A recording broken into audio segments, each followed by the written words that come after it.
여러분 안녕하십니까? 이가혁 라이브 이가혁입니다. 이재명 정부 첫 국정감사를 앞두고 민주당이 조희대 대법원장 출석을 압박했습니다. 불출석할 경우 동행명령장 발부도 하겠다는 입장이라 법사위 여야 간 충돌이 예상됩니다. 불법인 걸 알면서도 계엄에 적극 가담하는 지시를 내렸는가? 이런 의혹을 받는 박성재 전 법무장관에 대해 구속영장이 청구되면서 12.3 내란의 밤 실체가 밝혀질지 관심이 쏠립니다. 잠시 후 자세히 짚어보겠습니다. 그럼 오늘 함께할 4명의 해설위원 소개해드리고 백다 앵커의 브리핑으로 첫 번째 이슈 보겠습니다.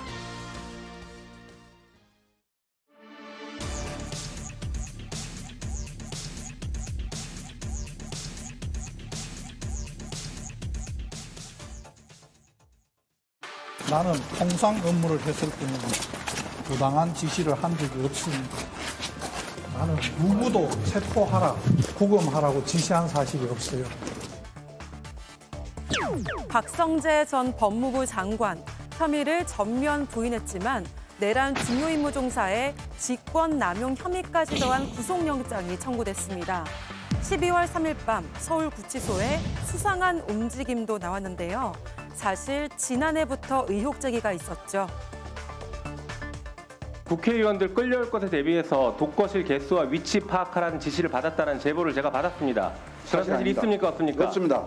거실 담당 직원들이 급하게 출근해서 지금 독방이 있는지 없는지를 확인하게 했습니까? 그런 사실 없습니다. 내란의 밤 서울구치소 직원들이 출근해서 이른바 수거 대상들을 구금할 시설을 확보했다는 건데요. 이런 내용은 박성재 전 장관의 구속영장 주요 혐의에도 포함된 걸로 드러났습니다.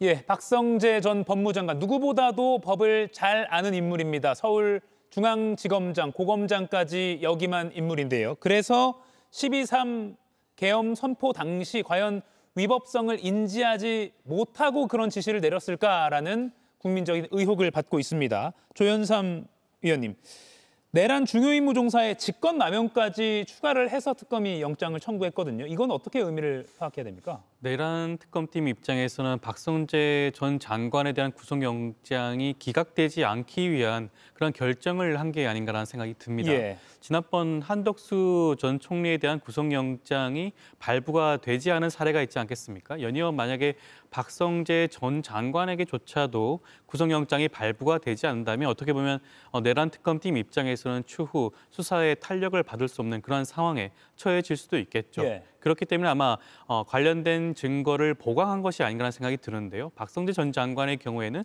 지난번 압수수색 영장이 발부될 당시에는 내란 중요 임무 종사 혐의만 적용이 되었습니다. 그렇지만 구체적으로 내용을 확인한 결과 하급자에게 관련 사항을 지시했다는 그런 정황을 포착한 것으로 확인이 되는 것이고요. 예. 관련된 증거도 확보했기 때문에 직권남용죄를 추가해서 구속영장을 청구한 것으로 보여집니다.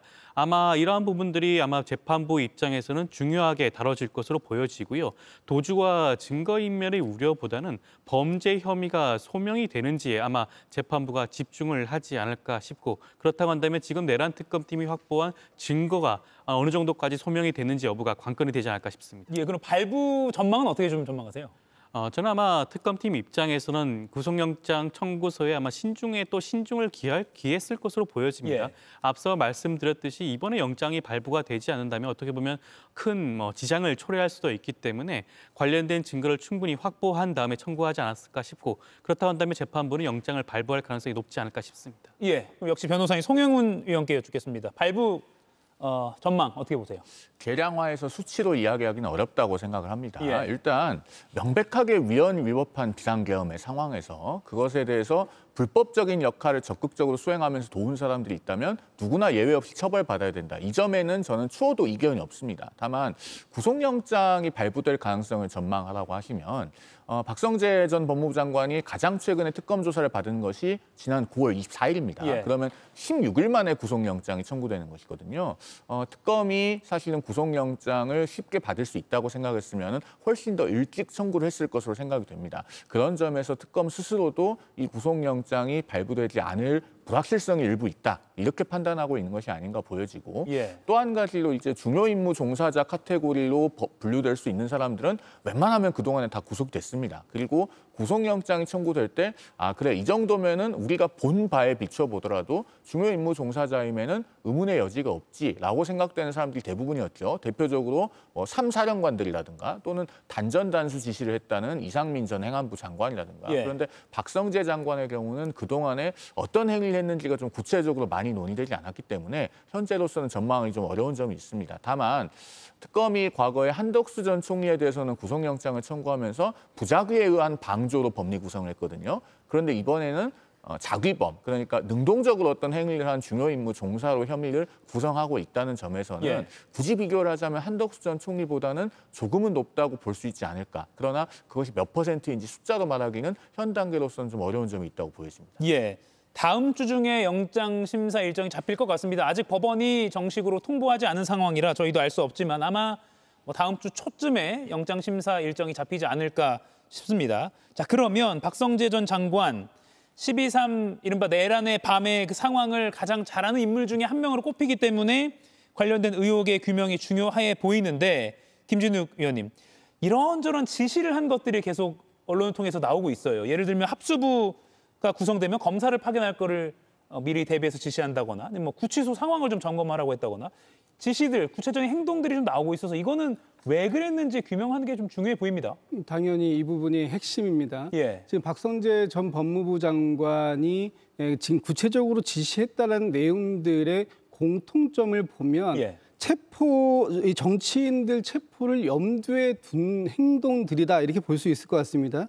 특히 체포를 준비하거나 체포 이후에 체포된 사람들을 조사하기 위한 과정들을 지금 준비했다라는 게 너무나 명확하게 지금 이제 자료로서 나오고 있는 상황이기 때문에 당시 지금 정치인 체포에 관련돼서 이런 실체적 진실이 규명되고 있지 않은데 그 부분에 대해서 가장 정확하게 알고 있는 사람이 박성재 전 법무부 장관이 그중에 한 사람이라는 것이고요. 예. 또 이 다음 날 12월 4일 날 소위 안가회동이라는 게 있었습니다. 그 안가회동에서 과연 박성재 전 법무부 장관과 이 같이 모였던 사람들은 무엇을 준비하기 위해서 모였었는지 이런 부분들에 대한 실체적 진실이 분명히 필요하고요.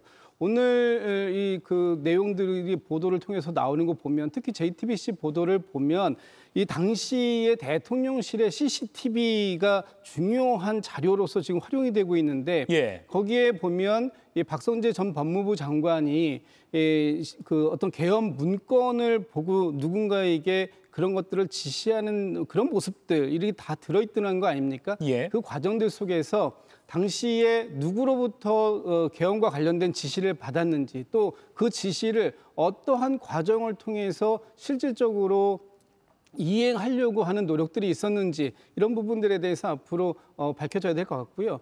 지금 한 말씀만 더 덧붙이면 예.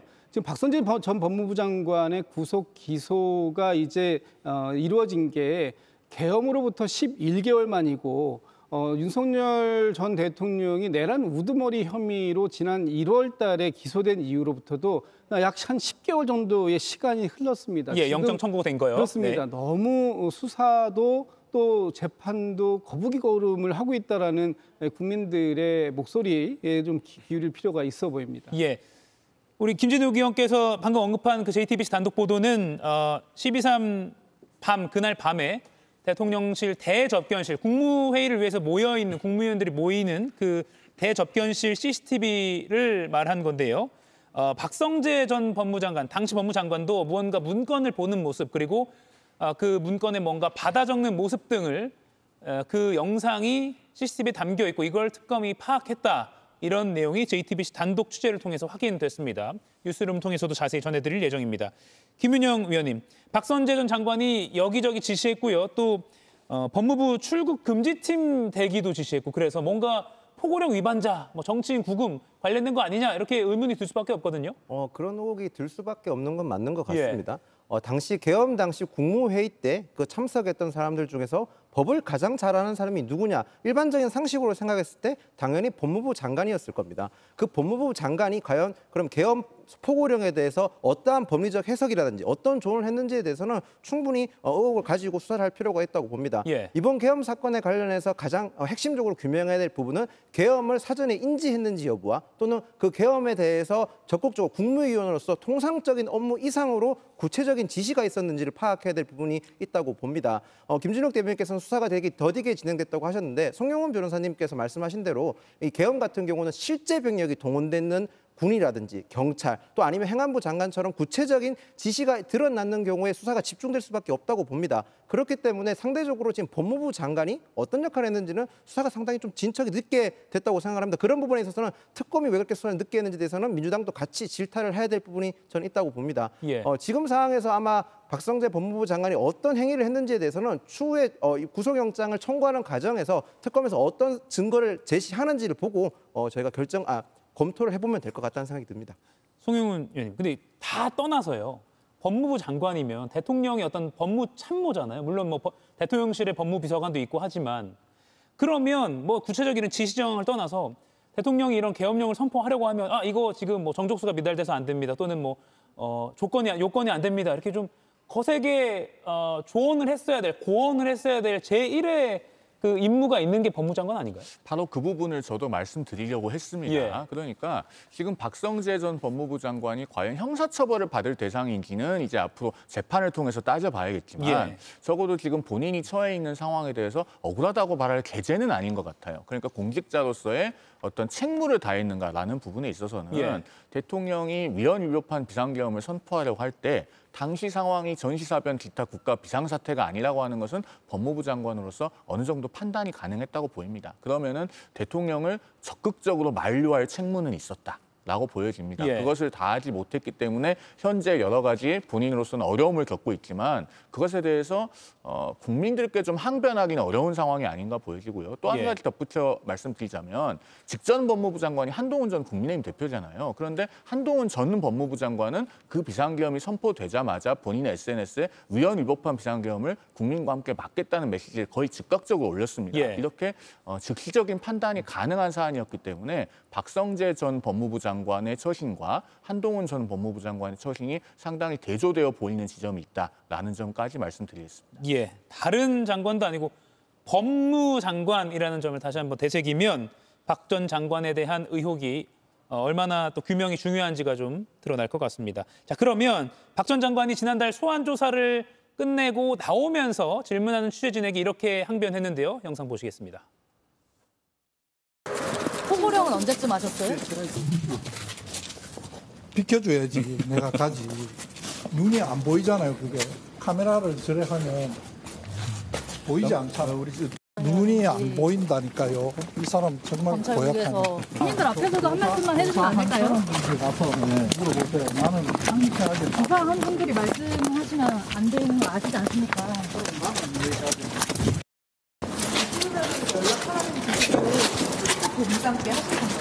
기자분들이 지금 질문하시는 게 도대체 어디에서 근거해서 질문하시는 건지를 알지를 못하겠습니다. 김진욱 의원님. 지금 박성재 전 장관의 입장을 보면 의혹에 전면 부인한다라고 정리를 할 수 있을 것 같거든요. 그러니까 계엄의 내란에 동조하는 지시가 아니라 만일의 사태에 대비하는 차원의 지시였다라는 취지로 지금 이렇게 다 설명을 하고 있어요. 이건 좀 어떻게 봐야 됩니까? 저게 정말 납득이 안 되는 부분이 당시에 그 계엄 포고령을 발동했지 않습니까? 계엄 포고령의 제1항 1호에 뭐라고 되어 있냐면 이 국회와 지방의회 등 일체의 정치 활동을 금지한다 이렇게 되어 있습니다. 그런데 이거 자체가 그 위법한 그 포고령입니다. 그렇다면 이 부분에 대해서 바로 그 자리에서 이것은 위법합니다. 그렇기 때문에 이 포고령은 위헌입니다라고 얘기할 수 있었던 사람이 그 얘기를 하지 않았어요. 그런 제지를 하지 못한 상태에서 그 이후의 행동들, 소위 얘기해서 합수부에 검사를 파견할 것을 검토해라라고 지시를 실국장 회의에서 하거나 또는 그 구치소의 수용 공간들을 확보해봐라라고 얘기한다거나 또는 법무부의 출국팀에 대해서 대기를 해라라고 얘기하는 이 사안들, 이거는 좀 전에도 제가 말씀드렸던 것처럼 누군가를 체포하고 그 체포를 염두에 둔 그런 행위들과 일관적으로 맥이 닿아 있는 상황들이다. 그렇다면 누구를 체포하려고 했는지가 너무나 명백하고 자명해 보인다는 겁니다. 당시에 나왔던 정치인들 열 몇 명의 명단들이 나왔지 않습니까? 일차적으로 그 명단들, 그리고 나중에는 뭐 노상원 수첩에 나온 그 몇백 명의 수거 대상자들일지는 모르겠습니다만 그런 사람들까지를 염두에 둔 그런 행위들이 조직적으로 준비되고 있었다라는 측면으로 이해할 수 있는 충분한 요소가 있어요. 그런 측면에서 박성재 장관이 자신에 대한 의혹을 전면 부인한다고 해서 과연 이것이 받아들여질 수 있겠는가라는 측면으로 보면 지금 이 특검의 어떤 수사 상황이라든가 증거들을 객관적인 증거들을 종합해 봤을 때 충분히 혐의를 소명할 수 있는 정도가 되지 않았을까. 그렇기 때문에 구속 기소를 청구한 것이다. 이렇게 볼 수 있을 것 같습니다. 네, 구속영장 청구를 했다. 당시 용산 대통령실에서 국무회의를 마치고 법무부 청사가 있는 과천으로 박 전 장관이 이동하면서 했던 통화 기록들은 특검이 확보가 된 상태고 언론에도 알려졌습니다. 그 통화 내용이 무엇인지 어떤 지시를 했는지가 중요한 관건인데 그중에 구금시설 담당자, 그중에서도 서울구치소 구금시설 담당자가 12월 3일 계엄령 선포 이후에 새벽에 다시 출근을 했다라는 보도가 드러났습니다. 조윤삼 변호사님. 그럼 박 전 장관이 교정본부에 내린 지시가 실무자까지도 갔을 가능성, 그러니까 거쳐 내려갔겠죠. 그렇게 또 유추해 볼 수 있는데 이 정황이 직권남용 혐의로 적용이 된 거라고 봐야겠죠? 예, 그렇습니다. 이상민 전 행안부 장관과 어떻게 보면 구조가 유사하다고 할 수가 있겠는데요. 이상민 전 장관의 경우에도 직권남용 혐의로 구속영장이 발부되었을 때 그 당시에 언론사 단전 단수 조치를 당시 소방청장에게 전달했고 소방청장이 그 내용을 소방청 차장에게 다시 하달한 정황이 확인되었습니다. 그 부분이 소명되었기 때문에 그 당시에 구속영장이 발부가 되었다고 할 수가 있겠고요. 그렇다고 한다면 박성재 전 장관의 경우에도 마찬가지라고 할 수가 있겠습니다. 박성재 전 장관의 경우에는 법무부 간부회의를 전후로 해서 수차례 통화를 진행을 했고요. 실제로 교정본부장이 박 전 장관으로부터 받은 지시사항을 그대로 서울구치소장에게 하달한 정황이 확인이 되고 있는 것이죠. 그렇다고 한다면 이상민 전 장관의 경우와 마찬가지로 직권남용죄에 대한 혐의가 굉장히 높은 확률로 소명이 되었다고 재판부가 판단할 가능성이 굉장히 높다고 하겠습니다. 예. 신용회 전 교정본부장이 국회에 나와서요. 작년 12월 17일 국회 법사위 전체회의에 나와서는 그런 적이 없다라는 취지로 말을 했는데 김용민 민주당 의원실의 자료에 따르면 거실 지정 직원, 그러니까 어느 호실에 수용자를 넣을지 이걸 지정하는 실무 직원들이 출근한 기록이 이렇게 확보가 됐습니다. 맨 위에 보시면 서울구치소에 2명이라고 표시가 돼 있고요. 언제 출근했는지 0시 19분, 그러니까 12월 3일 지나서 자정이 지나서 12월 4일 0시 19분부터 새벽까지 있었다는 게 이렇게 기록이 드러나 있습니다. 송영훈 위원님, 그러면 이거 신용회 전 교정본부장은 국회에서 위증을 한 셈이네요? 글쎄요. 시간대로 놓고 보면 의문을 가질 수는 있고 의심을 받을 만한 상황이라고는 보여집니다. 그리고 아마 이제 정권이 바뀌었고 또 교정본부장도 바뀌었기 때문에 저런 부분에 대해서는 앞으로 조사를 하면은 사실관계는 충분히 가릴 수 있지 않겠습니까? 그래서 이 부분에 대해서는 이제 정치 권력이 굉장히 뭔가 흥분해서 이걸 앞세우기보다는 특검에 차분히 맡겨놓거나 혹은 법무부가 자체적으로 감찰 등으로 조사를 하거나 하면은 사실관계는 규명이 될 문제라고 보여집니다. 그렇게 해서 어떠한 사실관계가 확정이 되고 범죄 혐의에 해당하는 것이 있다면은 그에 따른 응분한 처분을 하면 될 일이다 이렇게 생각됩니다. 박성재 전 법무부 장관, 다른 장관도 아니고 법무부 장관의 12월 3일 밤 행적이 그래서 중요해 보입니다.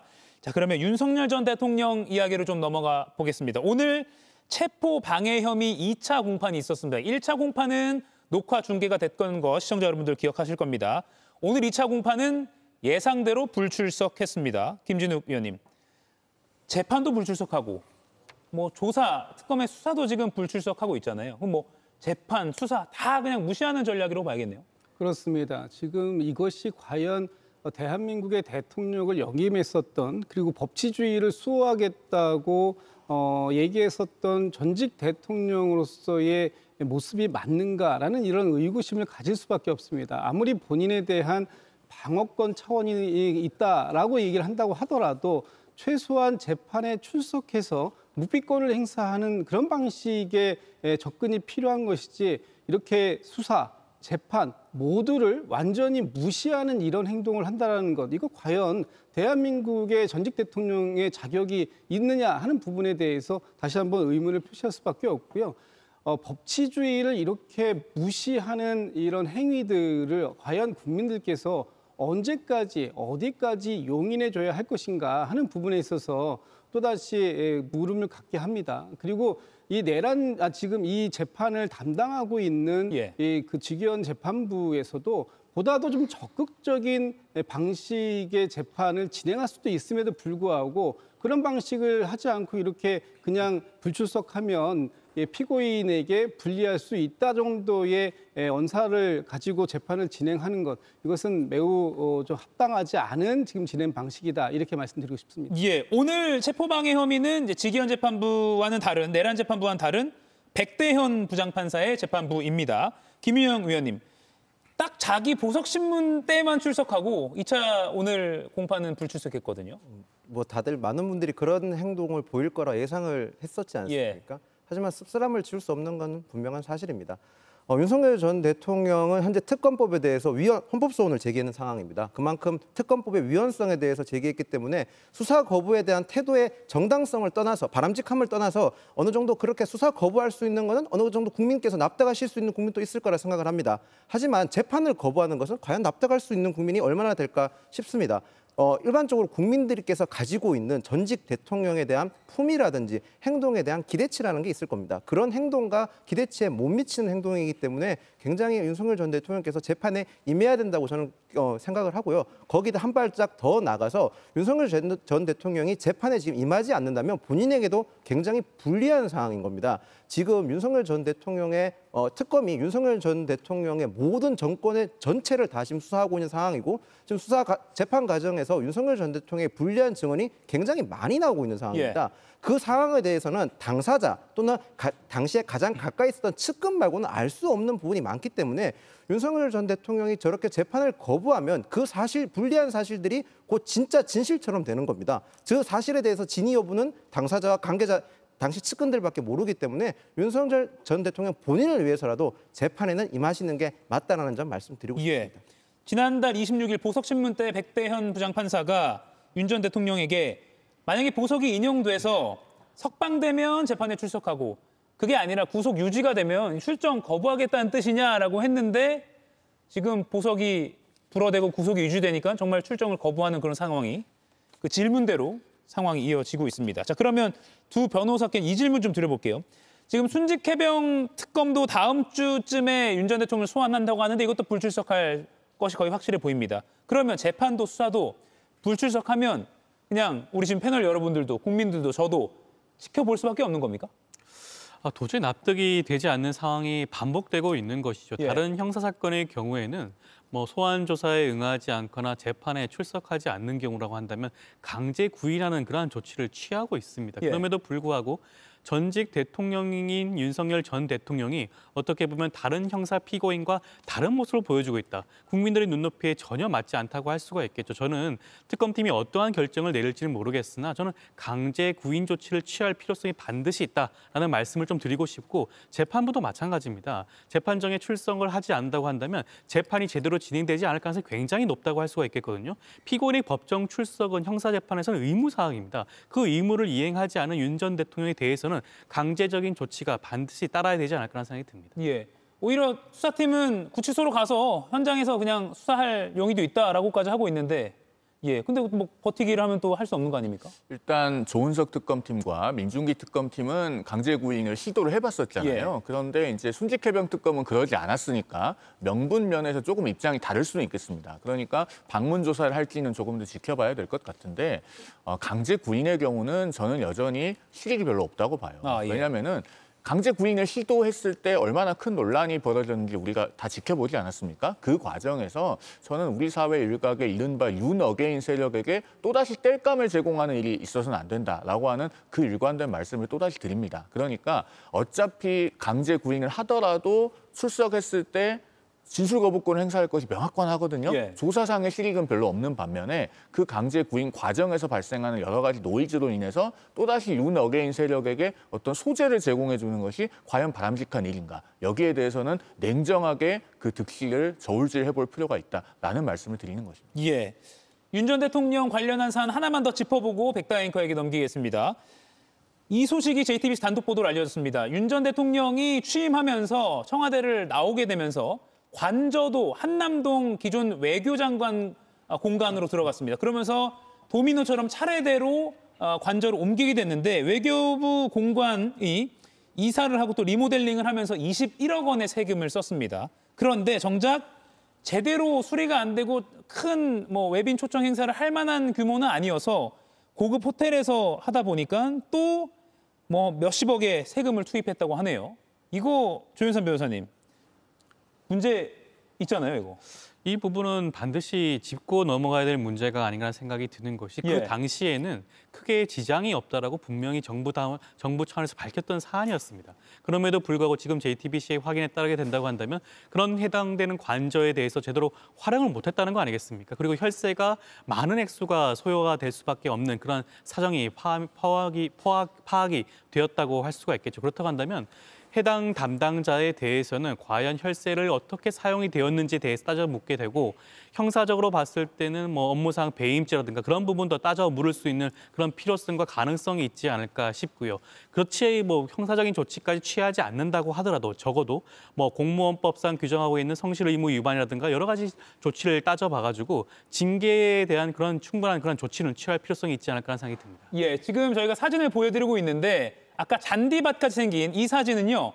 지금 멀리 보면 회색의 테니스장 코트 그런 담벼락같이 보이죠. 이게 테니스장을 개조한 것으로 알려져 있는데 외교장관이 자기 좋으라고 파티를 벌이는 게 아니라 국내에 있는 외빈들을 초청해서 국가 행사로서 여는 건데 이른바 가든 파티를 하기 굉장히 조금 남사스러운 그런 환경이다라는 평가가 나오고 있거든요. 송영훈 의원님, 이거 아까 배임죄까지 얘기했는데 어떻게 판단하십니까? 그런데 정작 그 배임죄는 이제 폐지해서 설령 기소하더라도 면소된다는 것 아닙니까? 그러니까 우리가 다시 한번 배임죄 폐지는 정말 신중을 기해야 된다는 것을 확인하는 그런 장면이라는 생각이 들고요. 그다음에 아마 이런 부분도 금년 국정감사에서 많이 논의가 되고 지적이 될 걸로 보입니다. 예.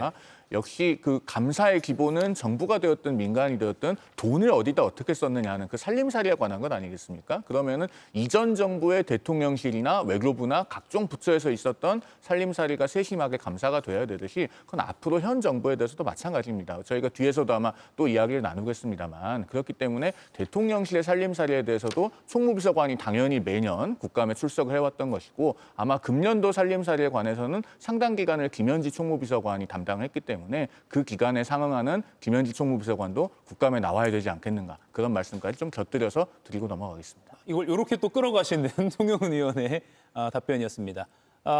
에이펙 정상회담도 있기 때문에 이런 외교 현장이 하나하나가 중요할 것 같은데 대책이 좀 필요하다는 목소리도 나오고 있습니다. 다음 이슈는 백다 앵커가 브리핑으로 준비하고 있습니다. 이번 국감은 윤석열 내란 잔재 청산의 국감입니다.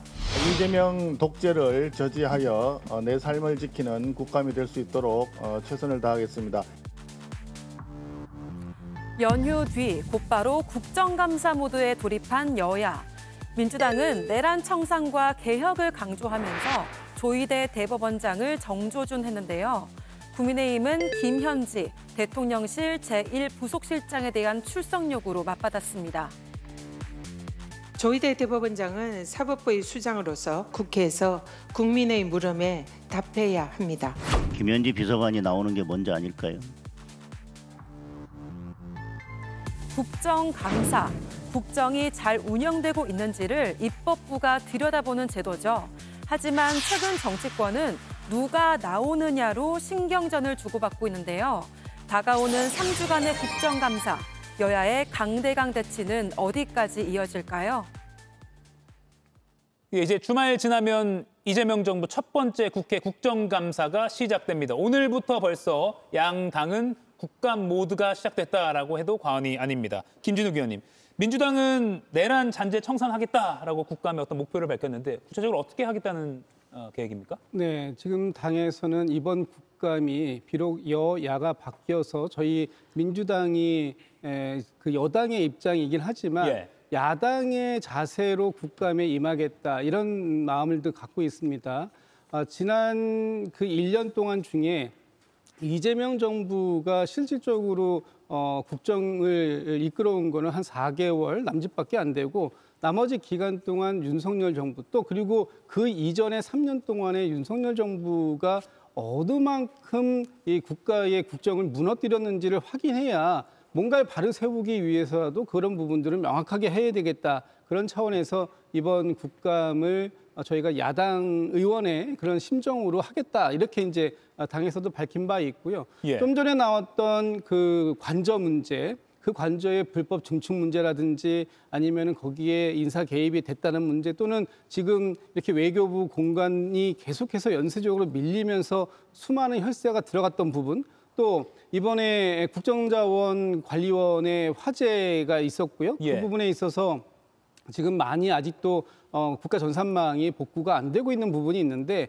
근본적인 원인이 무엇 때문이었는지 과연 22년도의 카카오 사태 이후에 23년도에 이 국가 전산망의 마비를 1차로 겪고 난 이후에 그동안 윤석열 정부에서의 준비 상황이 어땠길래 이번 이 화제가 그렇게 장담하던 3시간 이내에 복구는커녕 2주일이 지나도록 30%대에 머물고 있는가 하는 부분에 있어서도 성찰을 저희도 성찰을 해야 되겠습니다만 예. 그동안 역대 윤석열 정권에서의 어떤 무능한 부분이 있었는지 준비가 부족했던 부분이 있었는지 이런 부분들에 대해서 명확하게 해야 할 부분이 있다. 그리고 이제 좀 전에 나왔던 법사위 문제도 이번에 이제 저희가 한번 확실하게 들여다봐야 될 부분이 있다라는 겁니다. 특히 조희대 대법원장께서 왜 그 직접 어떤 대선에 개입하려고 했다라는 의혹을 받으면서까지 그렇게 무리하게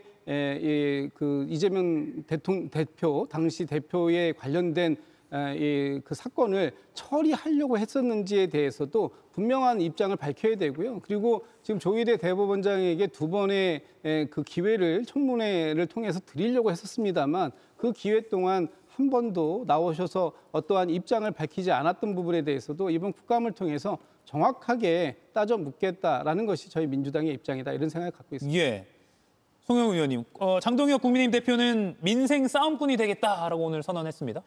국민의힘이 지금 머릿수가 모자라지 않습니까? 예. 그러면은 야당은 머릿수로 싸우는 게 아니고 머리로 싸워야 됩니다. 그러니까 장동혁 대표가 싸움꾼이라고 표현을 했지만 사실 국정감사를 정밀하고 예리하게 잘함으로써 과거의 보수다운 유능함을 보여주는 것이 민심을 얻는 첩경입니다. 그 말씀을 드리고 지금 언론에서 이제 이구동성으로 이번 국감의 격전지가 될 것으로 예상하고 있는 상임위들이 있죠. 예. 대표적으로 운영위, 법사위, 과방위 같은 곳들이 있습니다. 그런데 제 개인적으로는 이런 곳들은 물론 당연히 언론의 주목을 받겠지만 야당이 정말 유능함을 보여야 되는 상임위는 현재 외통위라고 생각합니다. 외통위에서 지금 한미 관세 협상 관련해서 국감 관련한 질문들을 상당히 좀 정밀하고 정교하게 할 필요가 있어요. 우리 국민들께서 관세 협상이 도대체 어떻게 진행되고 있는지 아직도 제대로 알지 못하고 계십니다. 특히나 김정관 산업부 장관이 지난달에 방미했을 때가 9월 11일부터 13일까지였습니다. 아마 우리나라의 양해각서 수정안이 그 무렵 미국에 건너갔을 가능성이 커요. 그럼 이제 4주 정도 지났는데 그 피드백이 도대체 어떻게 왔고 우린 앞으로 어떻게 해나갈 것인가 여기에 대해서 외통위의 경험 많은 국민의힘 국회의원들이 좀 질문을 상당히 세심하게 해서 그래도 국민의힘이 외교와 국익에 관해서는 유능함이 살아있구나라는 것을 좀 보여주셨으면 하는 개인적인 바람이 있습니다. 예. 당장 월요일 첫날부터 법사위 국감 대법원에 대한 감사가 예정돼 있는데요.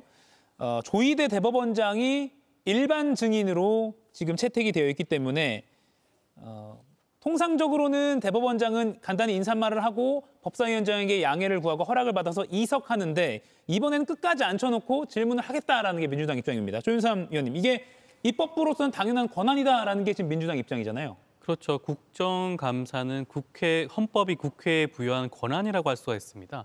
헌법상의 권한을 제대로 행사하겠다는 것이죠. 조희대 대법원장의 경우에는 앞서 말씀하신 이재명 당시 대표의 그런 파기환송심 그리고 이 직위원 재판부에 대한 조치 사항에 대해서 국민적인 의혹이 굉장히 많은 상황입니다. 거기에 대해서 분명한 입장을 아직까지도 밝히지 않고 있다고 하겠죠. 그렇다고 한다면 국정감사를 통해서 증인 신문을 통해서 이 부분을 반드시 입증하고 규명할 필요성이 있다고 하겠죠. 그렇다고 한다면 지금 우리나라 국정감사법에 따른다고 한다면 그 누구도 예외는 없습니다. 대법원장도 국정감사의 증인으로 채택이 된 경우에는 출석을 해야 될 의무가 있다고 할 수가 있겠고요. 앞서 여러 차례 말씀을 하셨겠지만 존경받는 초대 대법원장인 김병로 전 대법원장의 경우에도 국회에 수차례 출석을 해서 본인의 입장을 피력했다고 합니다. 그렇다고 한다면 과연 조희대 대법원장에게 이러한 예외 사유를 인정할 필요성이 있을까라는 생각이 들 수밖에 없고요. 사법부의 독립을 자꾸 말씀을 하시는 경우가 있는데 사법부의 독립이라는 것은 재판에 개입을 하는 경우를 말하는 겁니다. 재판의 유죄, 무죄에 영향을 미치는 것을 방지하겠다는 의미가 있다고 할 수 있겠고요. 지금의 사항은 이미 지나간 거예요. 이미 파기환송심 사건 이미 결정이 난 사안입니다. 그 사안에 대해서 대법원장으로서의 어떠한 입장을 가지고 있는지 국민들이 그 목소리를 듣고 싶다는 것이기 때문에 반드시 출석해야 될 의무가 있다는 생각이 듭니다. 김영희 의원님, 나경원 국민의힘 의원은 민주당이 이거 안 나오면 동행명령장까지 발부하겠다라고 하니까 이거 깡패 같은 무리수다 이렇게 비판을 했거든요. 민주당에서 조희대 대법원장에 대한 흔들기가 도를 넘어섰기 때문에 나경원 의원께서는 강한 표현으로 응수했다고 보입니다.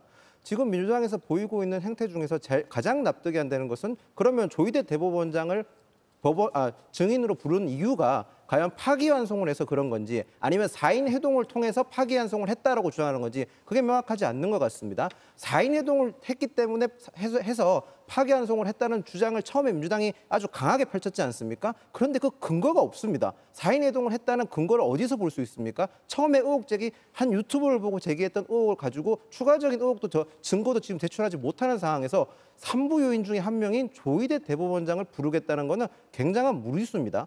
조선시대 때도 풍문 탄핵이라는 게 있었습니다. 소문으로만으로 사관원의 관료들이 일반 관료들을 탄핵할 수 있었는데요. 그 탄핵을 했었을 때 만약에 그 소문이 거짓으로 드러나게 되면 사관원 관리가 스스로 자리에서 물러났었습니다.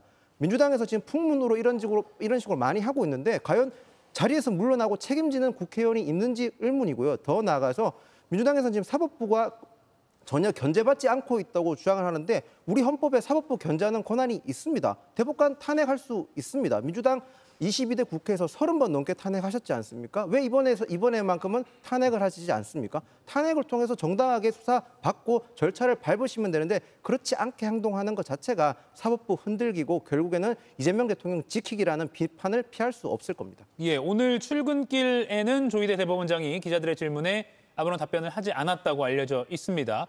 조희대 대법원장이 다음 주 월요일 법사위 국감에 불출석할 가능성 또는 출석 후에 모두 발언만 하고 관례대로 자리를 뜰 가능성 또는 출석해서 답변은 하지만 증언 자체를 거부할 가능성 등이 거론되고 있습니다. 송영훈 위원님, 사법부 수장으로서 국민을 대변하는 입법부의 질문에 대답할 의무가 있다라는 이 원론적인 입장에 대해서는 지금 이 상황과 대비해서 어떻게 판단하십니까? 그게 원론이 아니고 잘못된 겁니다. 대법원장이 나오는 것과 법원 행정처장이 나오는 것은 달라요. 87년 민주화 이후에 이런 관례가 확고하게 정착되어 있는 것은 법원 행정처장은 신분은 대법관이지만 사법행정만 관장하면서 재판에 전혀 관여하지 않기 때문입니다. 본인이 재판을 안 해요. 그래서 국정감사에서 선서하고 기관 증인으로 나와도 설령 재판에 대한 질문을 받는다고 한들 원론적인 답변만 하면 되는 것이고 재판 독립의 침해를 차단할 수 있는 겁니다. 그러나 대법원장이 나오게 되면 더더군다나 지금 민주당이 따져 묻겠다고 하는 사안은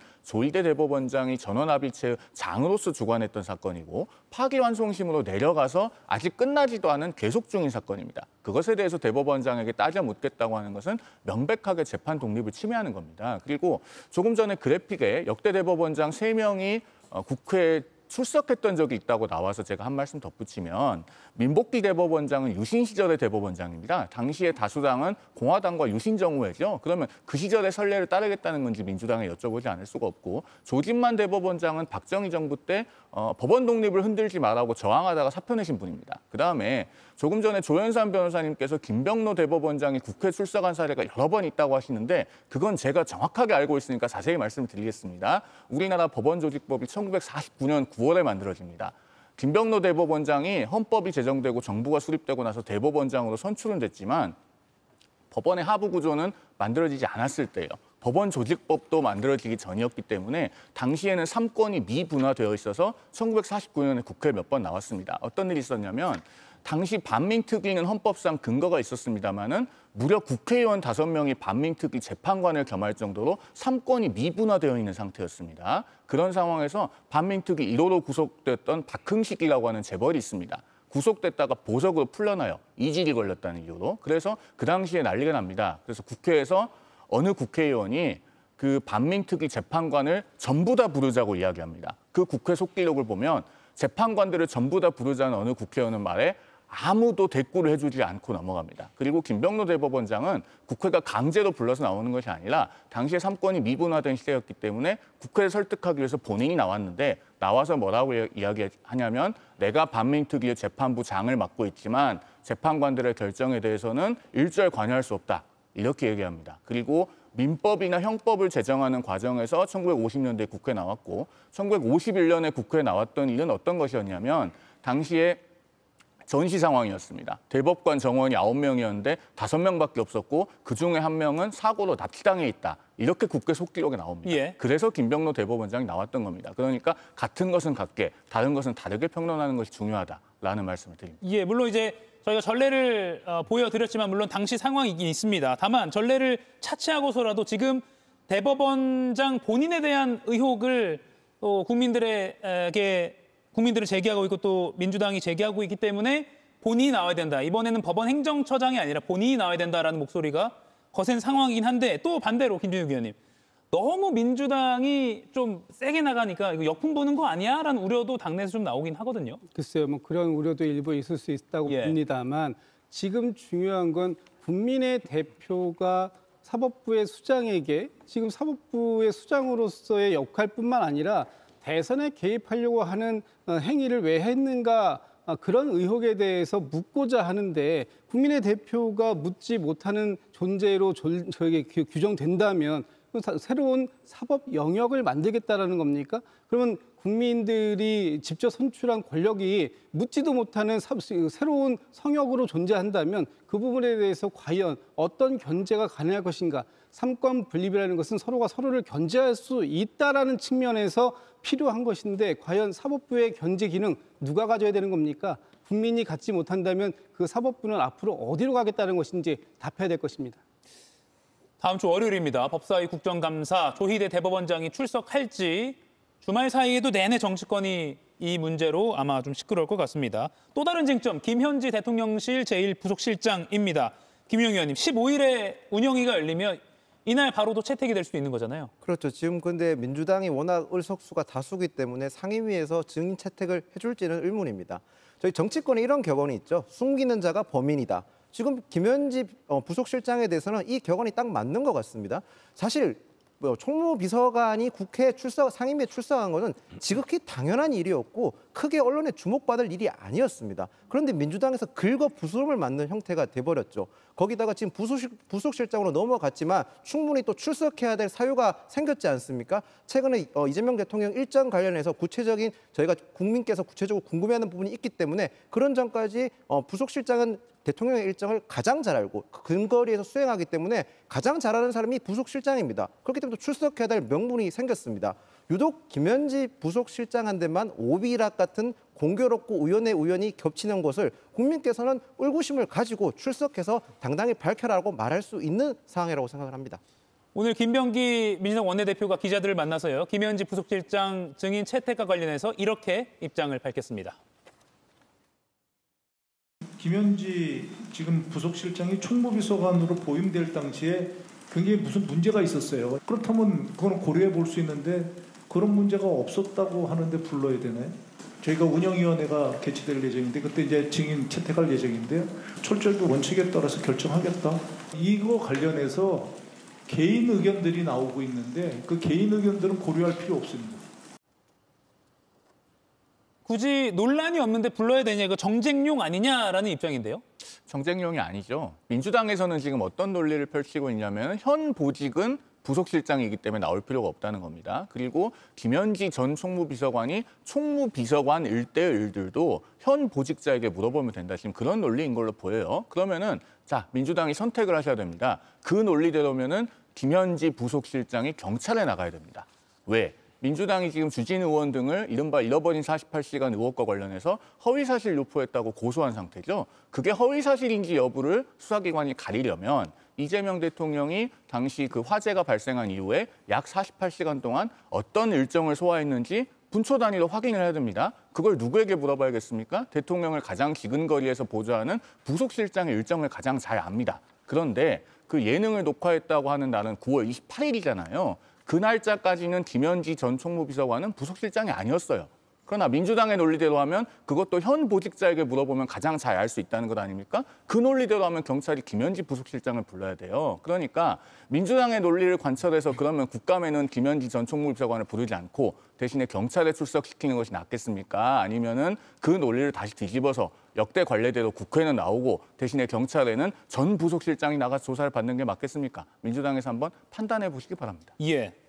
김진욱 의원님, 김병기 원내대표가 원칙대로 할 거다라는 입장도 밝히긴 했어요. 어떻게 좀 정리를 해야 됩니까, 민주당 입장? 그래서 지금 민주당에서 최종적으로 뭐 그 운영위를 통해서 얘기하시겠습니다만 지금까지 나오는 상황을 보면 이렇게 김현지 실장에 대해서 국민의힘이 과도하게 스토킹에 가깝게 지금 이렇게 김현지 실장을 불러내려고 하는 이유가 너무나 명확하다. 지금 김현지 실장에 대해서 대통령 비서실의 총무비서관 시절의 일을 묻겠다라는 것이 아니라 지금 김현지 비서관을 통해서 대통령을 공격하겠다라는 어떤 정쟁용 소재로 김현지 비서관을 활용하겠다라는 이런 입장을 명확하게 보이고 있는데 그 과정 속에서 과연 그 여당이 여기 있으니까 이 사람 데려다가 그러면 마음대로 하세요라고 내줄 수 있겠습니까? 저는 그렇게 판단하는 것 자체가 좀 말이 안 된다고 보여지기 때문에 아마 김병기 원내대표의 원칙대로 하겠다라는 것은 현 보직에 따른 방식을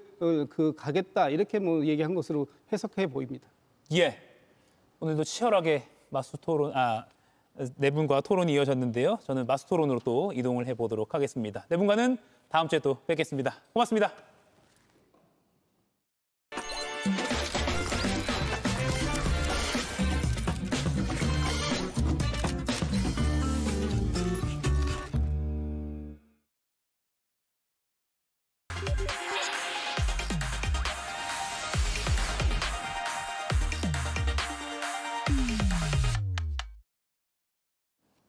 네, 오늘 마수토론 서영주 전 더불어민주당 상근 부대변인, 윤희석 전 국민의힘 선임 대변인 두 분과 함께하겠습니다. 어서 오십시오. 네, 안녕하세요. 좀 말을 좀 더듬네요, 계속. 네, 첫 번째 주제 백다 앵커가 브리핑으로 준비했습니다.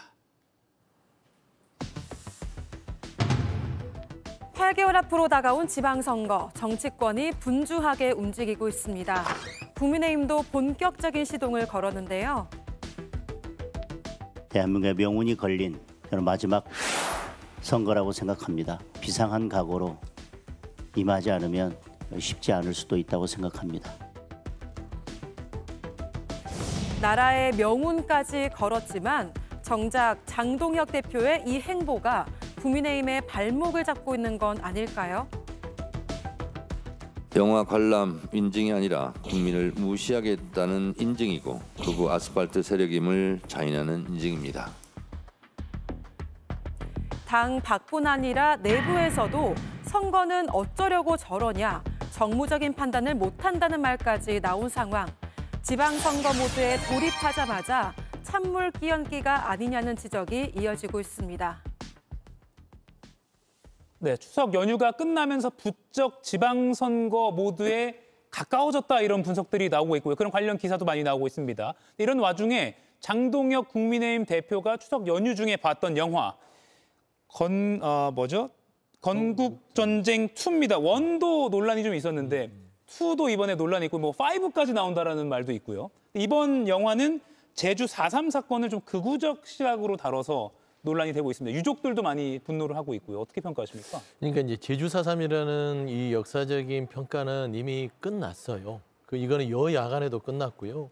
사실 제주 4.3에 대한 그 양민학살에 대해서 국가의 책임 이런 부분들은 여당이든 야당이든 진보든 보수든 이 부분은 국가가 책임을 져야 된다 인정했던 바 이건 특별법으로 제정이 됐고 4.3이라는 날이 찾아오면 추모식을 하고 있습니다. 그래서 대통령도 찾아가고요.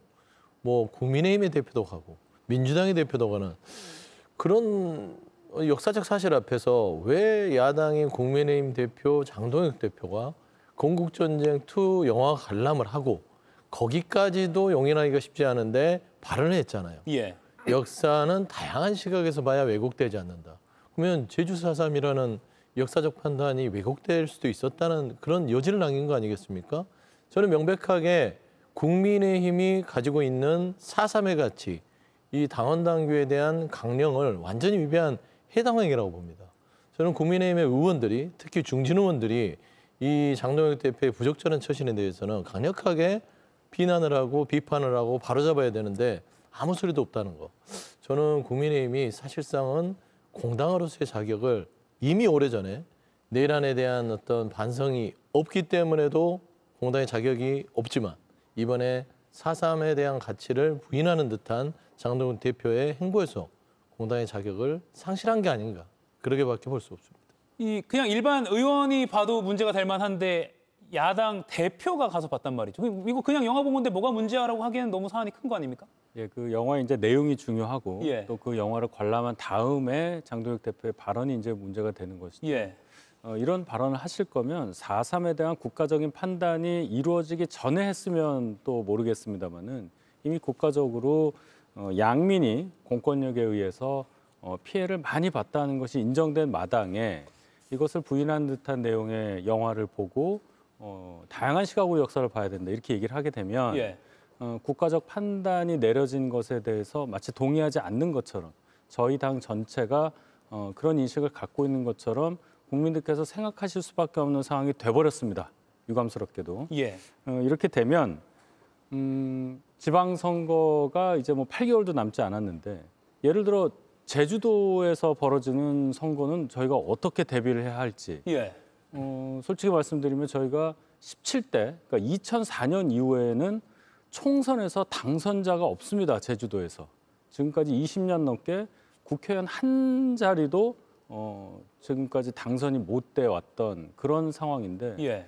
그럼 제주도에서의 선거는 포기한 거냐.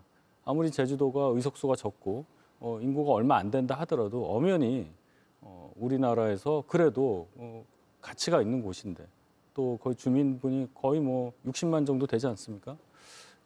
이렇게 하는 것이 과연 당대표로서의 활동에 맞는 거냐는 지적이 있을 수밖에 없다. 예. 그렇게 봅니다. 잠깐 제주도 지방선거 언급하셨지만 김종혁 국민의힘 전 최고위원도 어제 방송 출연을 해서 제주도 지방선거 어쩌려고 이런 거냐. 굉장히 정무적으로 잘못된 판단이다라고 했습니다.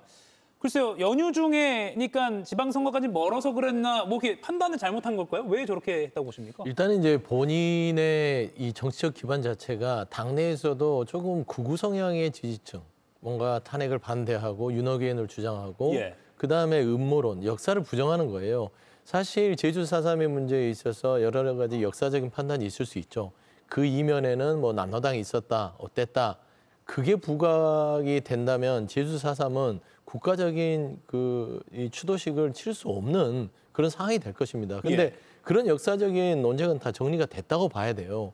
그러면 장동혁 대표는 공당의 대표입니다. 그게 야당이라 할지라도 이런 역사적인 인식 자체를 스스로 그냥 어떤 일반적 기준을 넘어서 버렸어요. 그거는 뭐냐면 자신을 뒷받침하는 국민의힘 내부의 극우적인 성향의 지지층들에게 예. 뭔가 본인의 어떤 인지도를 높이려는 그런 노력 외에는 저는 판단이 되지 않습니다. 그러면 건국전쟁 3가 5.18에 대한 또 역사적 평가를 다시 한다면 똑같은 얘기를 할 겁니까? 또 5.18도 일부 그 극우 유튜버들이나 잘못된 역사관을 가졌던 뭐 북한 폭도들의 배경에서 일어났다. 또 그러게 해석을 하는 영화를 보면 그거 보고도 똑같이 할 겁니까? 똑같은 상황에서 정확한 일반 상식에 주하는 역사적 가치관을 보여줘야만 최소한 보수 진보를 떠나서 정치 지도자로서 자리할 수 있는 것인데 지도자로서 자격이 없는 저는 상황이라서 이 문제를 저는 허투루 넘어갈 문제는 아닙니다. 민주당에서도 지적하겠지만 저는 국민의힘 내부에서 건전한 보수라면 최소한 인정할 역사적 가치는 인정하고 가자. 저는 그 내부에서 이런 부분들이 좀 바로잡는 과정들이 선결돼야 되지 않을까 좀 생각합니다. 정무적으로 잘못된 판단이다라는 게 당내에서도 나오고 있다라는 상황 보여드렸습니다. 자, 그런가 하면 국민의힘이 오늘 지방선거 총괄 기획단을 출범하면서 본격적으로 시동을 걸었습니다. 그런데 장동혁 대표가 희생 따르지 않으면 이길 수 없다라는 발언을 했는데 여기서 희생은 뭘 말하는 겁니까? 글쎄요, 정확하게 어떤 부분을 희생이라고 생각하신지에 대해서는 더 많은 발언을 제가 들어야 좀 판단할 수 있을 것 같은데 어찌되었건 지방선거 이기기 위해서 노력을 한다는 차원으로는 이해할 수 있겠는데 글쎄요, 그 희생이라는 게 뭔가 오해를 받을 수 있는 상황이라 하더라도 보수 가치를 지키기 위한 명분은 포기할 수 없다. 아마 이런 뜻 정도로 보입니다. 근데 그것이 방금 전에도 얘기한 어떤 뭐 영화 관람 차원에서의 어떤 역사적 인식이라든지 이런 것까지 연결되면은 곤란하다는 그런 지적이 당내에 있기 때문에 장 대표께서 어떤 뜻으로 저 말씀하셨는지는 앞으로 어떠한 행보를 보이시는지 거기에 따라서 좀 해석 여지가 남아 있다. 저는 아직까지 잘 모르겠습니다. 그러니까 건국정책 2랑 연결지어서 그러니까 이런 약간 리스크를 감수하고서라도 우리의 핵심 지지층과 결합해야 된다 뭐 이런 의미로 해석되기도 해가지고요. 이 희생이라는 게. 여러 가지로 해석될 수 있는 것이고 저는 조금 더 직관적으로 보면 친한계 희생을 먼저 밑자락 까는 게 아닌가 싶어요.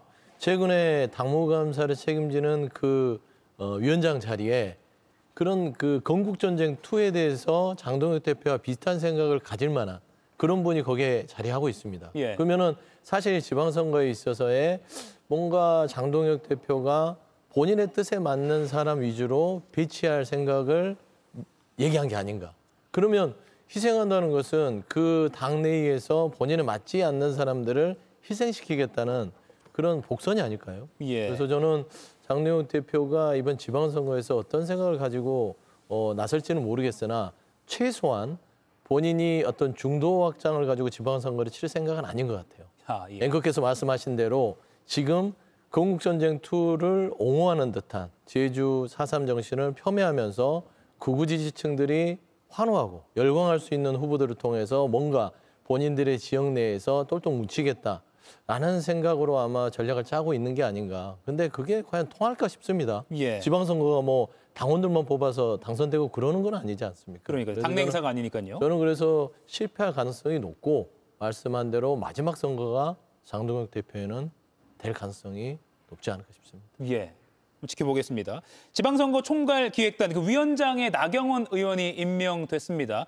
나 의원 얘기를 조금만 해볼게요. 경기도지사 출마설이 있었는데 본인이 정중히 사양하겠다라고 했는데 그러면 서울시장 출마는 가능성 어떻게 보세요? 나경원 의원은 그동안 서울시장 선거에서 실제로 출마한 적도 있고요. 그동안 계속 도전을 해오신 분이기 때문에 서울시장 도전의 기회가 있다면 아마 그 도전에 기꺼이 응하리라 이런 예상이 많고 본인도 그런 의지를 아직 갖고 있는 것으로 저는 전해 들었습니다.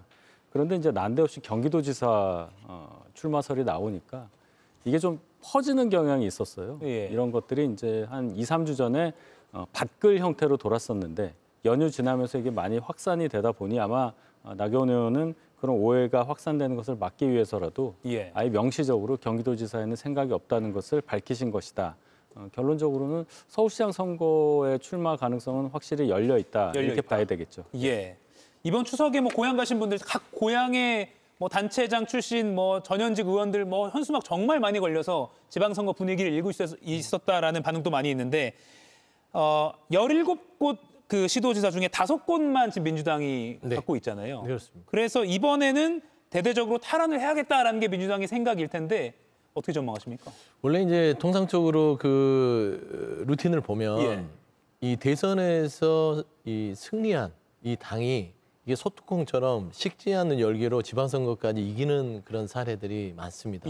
그럼 민주당 입장에서도 지난번에 이뤘던 지방선거에 그 격전지를 다시 찾아오겠다. 그건 당연한 이제 전략 같고요.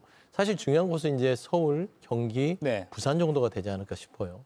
물론 이제 강원도도 있고 충청도도 있겠지만 사실상 서울, 부산, 경기 이 세 곳, 특히 이제 경기도는 민주당 출신의 이 지사가 자리를 하고 있으나 서울 지역과 부산 지역은 어떻게 될지 모르는 상황입니다. 예. 그리고 이 두 곳만 국민의힘이 지키면 그래도 잘 방어했다라고 주장할 수 있기 때문에 저는 서울과 부산에 좀 사활을 걸 것 같고요, 민주당이요. 예.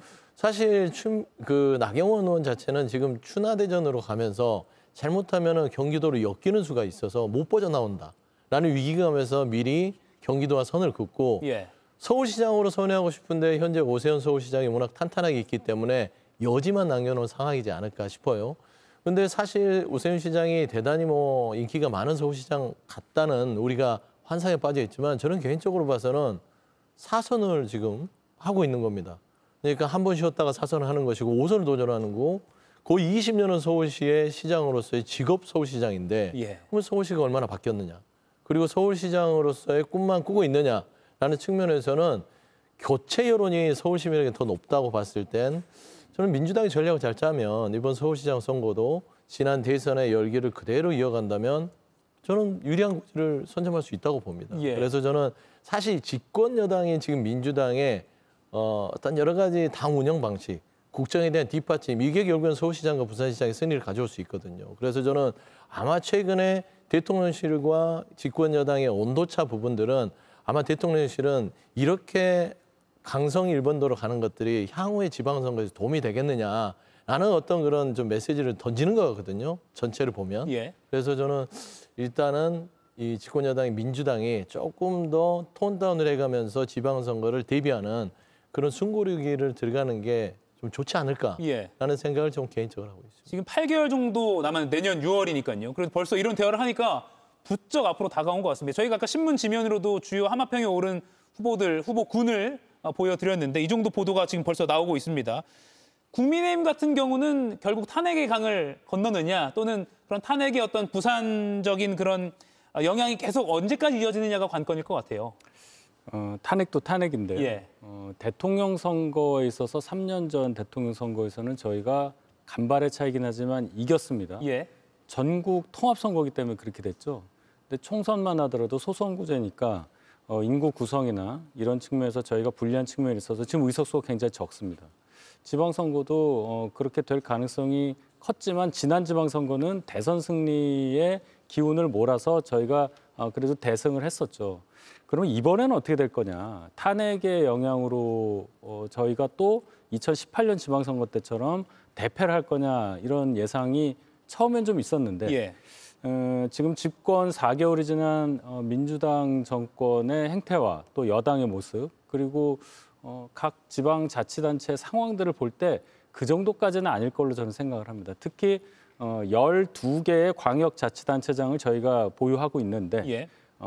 지금 뭐 목표는 그 이상도 이제 저희는 생각을 해봐야 되겠지만 현실적으로 서울시장과 부산시장을 저희가 계속 지킨다면 패배했다는 정도의 평가를 받지는 않을 거라고 본다는 관점을 생각을 한다면 예. 그 두 곳에서 그런 승부가 어떻게 될 거냐 이렇게 집약적으로 판단을 해볼 수가 있겠죠. 예. 말씀하신 대로 서울시장 선거 같은 경우는 오세훈 시장이 5선 도전을 하신다면 제가 볼 때는 민주당에서 이길 수 있을 그런 후보 내기가 대단히 어려울 거다. 뭐 차출론까지 나오는데 지금 여러 가지 상황 또 특히 서울이라는 곳의 분위기를 볼 때 뭐 부동산이라든지 예. 이런 문제들이 훨씬 더 대두될 가능성이 크거든요. 그래서 민주당에서 서울을 다시 탈환하기는 꽤 어렵다고 자체 판단하고 있다 저는 보고 이제 부산시장이 문제가 되겠죠. 예. 민주당에서 이제 정권 들어오자마자 그 해수부를 부산으로 이동하면서 해수부 장관을 부산의 유일한 민주당 현역인 전재수 의원을 장관으로 임명을 했단 말이죠. 이 부분이 좀 변수가 될 것 같은데 저희가 어떻게든 예. 또 부산시장을 사수하는 그런 전략을 짤 것입니다. 하나만 짧게 더 여쭐게요. 서영주 의원님. 어제 박주민 의원이 이 자리에 출연을 해서 오세훈 시장과 맞붙으면 이길 수 있다라고 자신감을 내비셨거든요. 네네. 그만큼 당내가 오히려 더 치열할 것 같다라고 했어요. 그렇습니다. 당내 경선, 민주당 내에서 서울시장 후보 경선은 어떻게 좀 전망하세요? 당내 경선은 이제 박주민 의원도 나오셨지만 홍익표 전 의원도 있고요. 그다음에 소영교 의원, 전현희 의원, 그다음에 또 뭐 거론되는 분들이 꽤 있어요. 근데 이제 아까 자료화면을 봤더니 뭐 우상호 정무수석도 와 있고 강훈식 비서실장이 있는데 그거는 좀 너무 많이 이제 하마평에 올라간 것 같고 사실 지금 앞서도 얘기했지만 대선이 끝난 다음에 식지 않는 그 열기 이 소뚜껑이 그대로 지선까지 이어진다면 사실 박주민 의원 말대로 당내에서 경선을 통해서 붐업이 된 후보가 오세훈 시장을 이길 수 있는 여건은 된다고 봅니다. 다만 이 지형 자체가 이게 경선은 당원들의 마음을 얻는 사람이 되지만 본선은 그 중도의 마음까지 얻어야만 실질적으로 이길 수 있잖아요. 이 중도의 마음을 얻는 거는 누가 해줘야 되냐면 후보들이 하는 게 아닙니다. 이거는 당에서 하는 겁니다.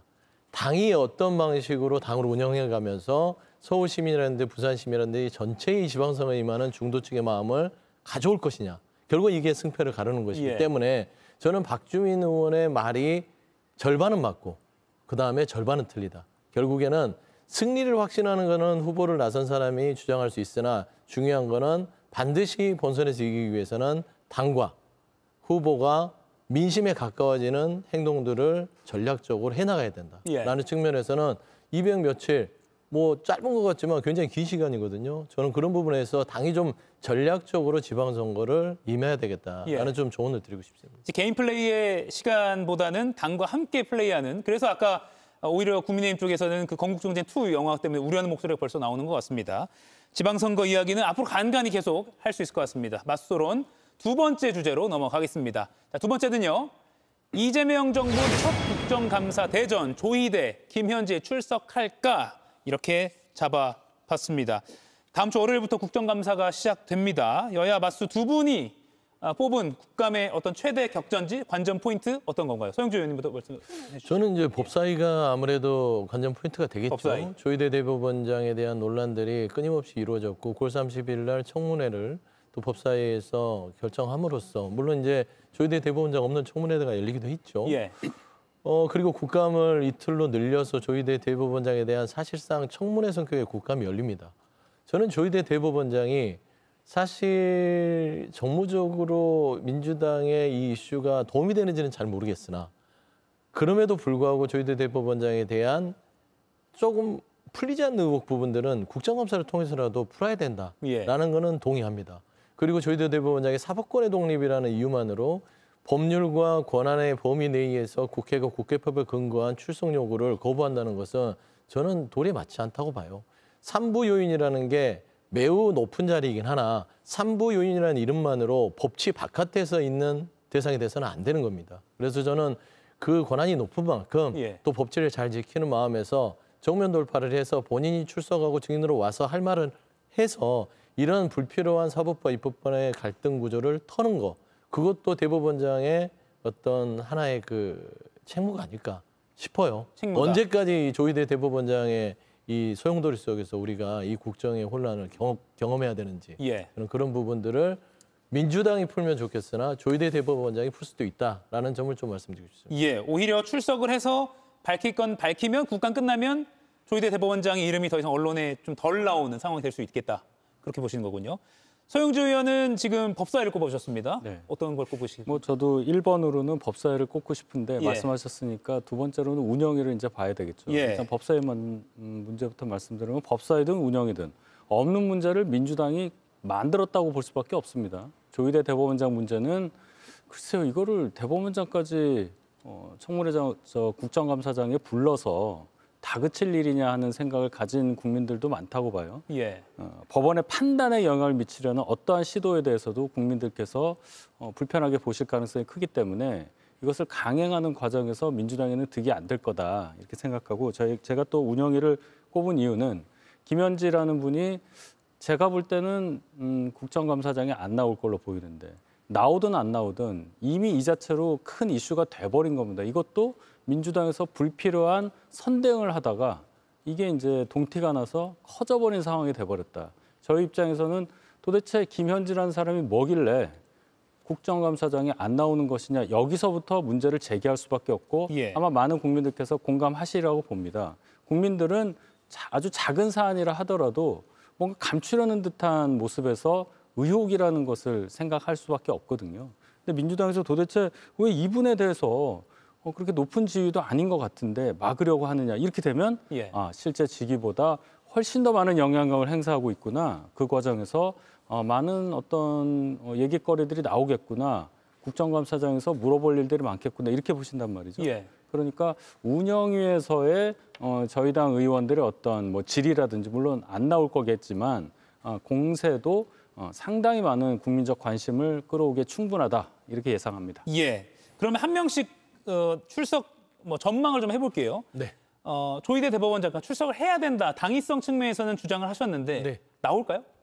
안 나올 것 같습니다. 안 나올 것 같다. 네. 예. 그래서 현장 국감으로 민주당 의원들이 쫓아가서 거기에 대해서 메시지를 내고 조희대 대법원장에 대한 여러 가지 의혹들에 대해서 국민들한테 설명하는 그런 예. 형태가 될 것이고요. 동행명령장도 발부는 할 것 같아요. 근데 뭐 그게 얼마나 실효성이 있을지는 모르겠으나 결국에는 조희대 대법원장이 스스로 자초한 일입니다. 털고 가면 되는데 김현지 그 부속실장도 물어볼 거 아닙니까? 저는 김현지 부속실장은 나올 것 같습니다. 예. 왜 그러냐면 저는 그 김병기 원내대표가 지금 조희대 대법원장이 불출석할 경우 이 부분은 이거고 김현지 그 부속실장에 대해서는 불필요한 국감의 정쟁을 초래하는 증인은 용납하지 않겠다 예. 이런 얘기를 했지만 네. 저는 10월 15일 날 결국에는 운영에서 증인 채택을 합니다. 저는 그 증인 채택의 협상의 밑자락을 그냥 김병기 원내대표가 깔았다고 봅니다. 예. 이거는 10월 10일이잖아요. 5일이나 남았고 미리 협상을 위해서 먼저 정쟁을 용납하지 않겠다는 거는 김현지 부속실장을 출석을 시키되 운영위의 업무와 관련된 국정감사 증인으로 국한시키겠다는 저는 그거를 딱 아웃라인을 정해놓은 예. 발언 같아요. 그래서 저는 이 부분 일부 언론에서는 민주당이 김현지 부속실장의 증인 채택을 하지 않기로 가닥 잡았다라는데 그건 아닌 것 같고. 예. 네, 그래서 저는 사실상 김현지 부속실장은 나올 것이다. 다만 업무와 관련된 거 외에는 증인 채택을 막을 거다. 저는 그런 상황으로 이해가 됩니다. 예. 조희대, 김현지 두 인물 같이 좀 평론을 해주시죠. 두 분 다 안 나올 것 같아요. 예. 저는 조희대 대법원장이 나올 이유가 전혀 없다고 생각하기 때문에 나오는 순간 이 법원이 갖고 있는 어떤 가치 그리고 어떤 독립성 이 부분의 심대한 침해에 달하는 어떤 해석이 따라올 거라고 봐요. 예. 그래서 안 나오시는 것이 맞다. 그리고 안 나오실 걸로 보고 김현지 비서관 부속실장은 당연히 나와야 되는데 안 나올 거라고 저는 봅니다. 예. 조건을 달았잖아요. 국회에서 합의해서 증인 신청하면 나오겠다 했으니까 국회에서 안 부르면 안 나온다 이런 논리가 성립이 되잖아요. 예. 민주당에서 지금 글쎄요. 뭐 업무에 관련한 것만 물어보면 뭐 증인 채택해주겠다고 하는데 업무가 어디까지인지에 대해서도 다 주관적으로 생각이 다르기 때문에 결론은 증인 채택 안 해주겠다는 얘기로 저는 들려요. 예. 결론은 안 나온다. 두 분 다 국감장에서는 볼 수가 없을 거라고 저는 생각합니다. 예, 지금 속보가 하나 들어왔는데요. 국제 소식인데 저희가 좀 전해드리겠습니다. 많은 관심이 있었기 때문에요. 노벨 평화상 미국 트럼프 대통령이 받을 것인가 국제적인 관심이 있었는데요. 트럼프 미 대통령은 받지 못했네요. 독재 투쟁에 앞장섰던 베네수엘라 야권 지도자 마차도가 노벨 평화상 수상자로 결정이 됐다는 소식이 조금 전에 들어왔습니다. 다시 한번 전해드리겠습니다. 미국 트럼프 대통령이 노벨 평화상을 받을 수 있을 것인가? 사실 이거 받으려고 이스라엘 가자 지구 평화에 대해서도 굉장히 먼저 나서서 오히려 좋은 성과도 좀 내는 그런 결론도 났는데 이미 1월 달에 결정이 됐다고 하니까 받지 못하고 독재 투쟁에 앞장섰던 베네수엘라의 야권 지도자 마차도가 올해 노벨 평화상 수상자로 결정됐다는 소식이 들어와 있습니다. 이건 논평을 여쭙지 않겠습니다. 다시 국내 정치로 돌아오겠습니다. 이재명 대통령이 오늘 사실 연차였다고 하는데 대전의 국가정보자원관리원 화재 현장을 복구하고 있는 현장을 방문했습니다. 지금 보시는 이 영상입니다. 복구율이 30.2%입니다. 사실 이번 추석 연휴 때 모든 공무원들이 고생하면서 정말 이 복구율을 높이려고 했는데 생각보다 속도가 많이 안 나고 있어요. 오늘 방문은 어떻게 좀 의미를 부여하십니까? 일단은 정상적인 그 일정에 따른 방문 같고 사실상 이게 연차를 내고 가셨다는 거는 작정하고 이 국정자원 이 복구가 어떻게 되는지 그동안 위에서 총리나 행안부 장관이나 어떤 여러 가지 그 각 국무위원들에게 지시를 한 사항들을 계속 대통령실에 점검을 했잖아요. 예. 그 점검한 게 현장에 어떻게 잘 전달이 됐는지를 저는 확인차 나왔다고 봅니다. 근데 일부 언론에서는 뭐 14일 만에 나타났다. 이게 악의적인 보도입니다. 추석 연휴가 길었잖아요. 추석 연휴에 그러면 저기 가서 지금 일하는 사람들이 있을지 없을지 모르겠으나 추석 연휴에 간다는 게 조금 맞지 않죠.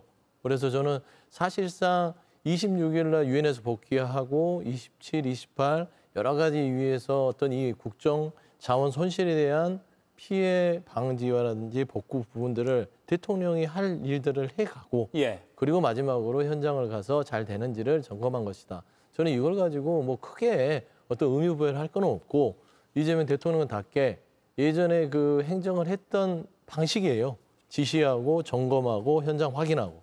이게 이재명 대통령의 행정 스타일입니다. 그래서 저는 본인이 그 몸에 익혀왔던 행정을 그냥 자연스럽게 했다라고 평가하는 게 가장 맞을 것 같습니다. 예, 복구율이 더딘 상황입니다. 오늘 14일 만에 방문했습니다. 물론 소영주 의원은 사후 약방문은 아니다.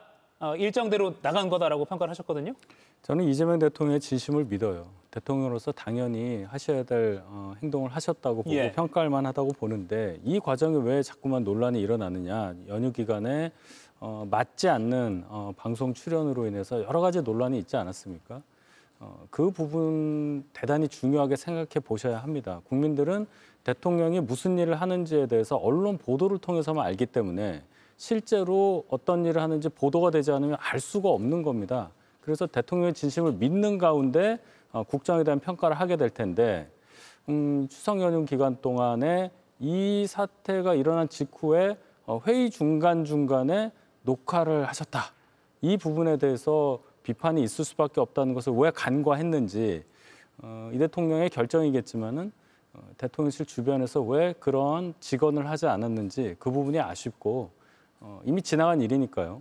앞으로도 이런 일이 반복돼서는 안 된다는 말씀 꼭 드립니다. 대통령은 모두의 대통령이기 때문에 대통령이 공격받거나 하는 것에 대해서 달궈할 국민들은 없어요. 그러니까 대통령 스스로가 그렇게 되지 않도록 진실과 다르게 뭐 오해받는 일이 없도록 주변에서 용산 대통령실이든 민주당이든 대통령을 도와야 한다고 저는 생각하는데 그게 잘 안 되고 있어서 정말 걱정입니다.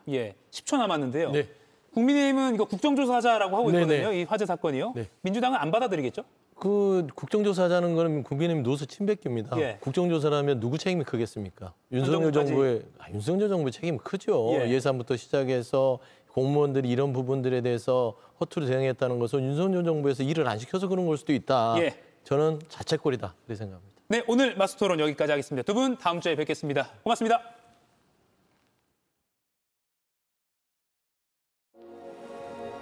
A great night's sleep, night after night after night.